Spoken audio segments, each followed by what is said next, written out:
I'm at that part of my rewrites where I'm going back and adding some foreshadowing. If you don't know, I'm working on a romantic suspense novel called The Rajput, and it's my first time writing something like this, although I have been working on this for at least the last 6 years. So I have been learning about the different techniques used for foreshadowing and setups and payoffs, and that's how I learned about Chekhov's gun, and thought I'd share a little about what I've learned with you in case you're working on a suspense novel like I am, or a thriller or mystery.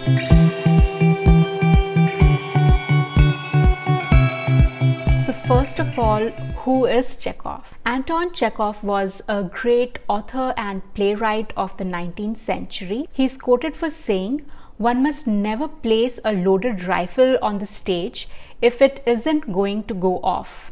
It's wrong to make promises you don't mean to keep." And that brings us to what is Chekhov's gun. He has been attributed to the dramatic principle that states that every element in the story must be necessary and irrelevant elements should be removed. Elements should not appear to make false promises by never coming into play. It encourages writers to add noticeable details that are integrated to the trajectory of our story, our characters, character development, and a plot. And in this way, it's different from red herring.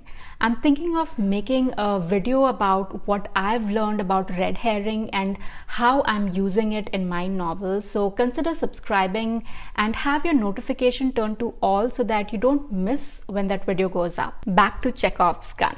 The key things to keep in mind, and I'm looking at my notes here, and the first point that I have, which I found very helpful, is noticeable details should always pay off in stories regardless of how much emphasis the author gives them. Some details will be noticed regardless of context, and as writers we don't need to draw attention to them to get the readers to notice it.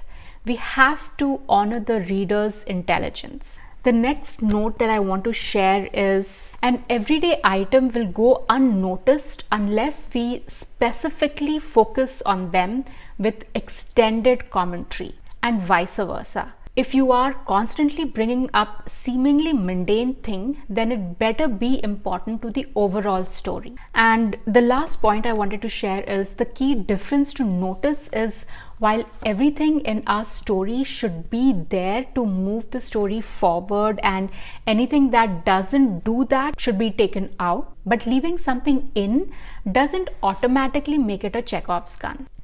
Now I have some examples that explain these 3 points in simpler words. I'm trying very hard not to use my book as an example because I don't want to give anything away. Okay, if your character drives to work every day in an expensive car, the readers would notice it. And if it's where the killer is hiding, then you don't have to do extra writing to highlight the car repeatedly.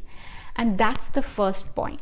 Noticeable details should always pay off in stories, and we don't need to draw extra attention to them to get the readers to notice it. I don't know if this is a good example or not, but we'll continue with this. If your character picks up the car keys every day to drive to work in their expensive car, and their car keys are attached to a key ring, which is, say, a Swiss knife, which is what the character uses to fight the killer. Key rings are mundane, right? So you might want to bring it up in different ways, and that's the second point. An everyday item will go unnoticed unless we specifically focus on them. Now maybe traveling to work might be important to your story because, say, there is something that happens on the way to work or in the office parking maybe. So talking about traffic could be moving the story forward, but just because you're talking about traffic does not make it a Chekhov's gun. I hope I was able to explain it well.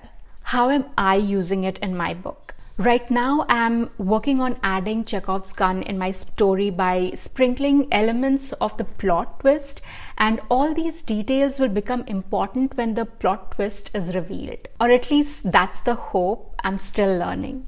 Alright, enough of talking. I'll get back to writing and I'll see you in the next one.